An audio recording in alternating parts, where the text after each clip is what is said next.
So one of the first things to think about when you're out riding an endurance ride event is, do you shift the gears? Because if you're not shifting the gears, your legs are going to be overworked or underworked. So the trick is, ask yourself this question: am I shifting my gears enough? Because if you're not shifting your gears, you're going to use up your legs. You can get out of breath a lot of times on a bike ride and always recover. But if your legs wear out, start cramping, you're done.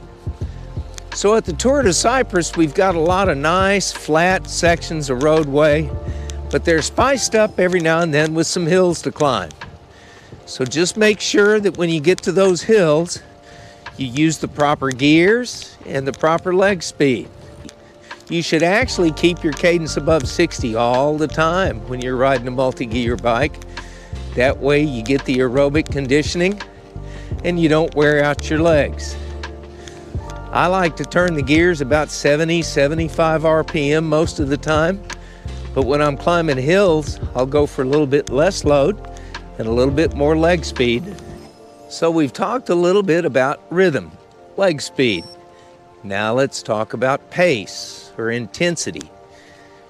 There are 3 different pace levels you can go with. I call them walk, run, and race. Walking is essentially a pedestrian pace or an easy cruise. And when we're walking, we ought to be breathing through our nose. When we start running, it's going to get a little bit harder to keep breathing through our nose, so we're going to end up breathing through our mouth. Harder you work, the louder that breathing becomes. When you get up to race pace, really pushing the edge, you're definitely going to be mouth breathing.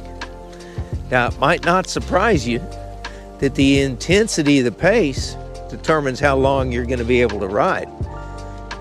Last but not least, when you're going out to an organized bike ride, there's a temptation early in the ride when your legs are fresh, the weather conditions are best, the excitement is high.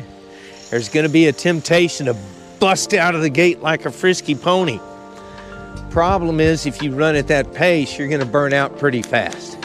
So watch yourself in the pace in the morning, moderate it, keep it at a point where you can breathe through your nose, because even at that same pace, during a 40 or 60 mile bike ride, you'll probably be breathing through your mouth by the end of the ride. Watch your rhythm, watch your pace, use your gears. Life's better on a bike.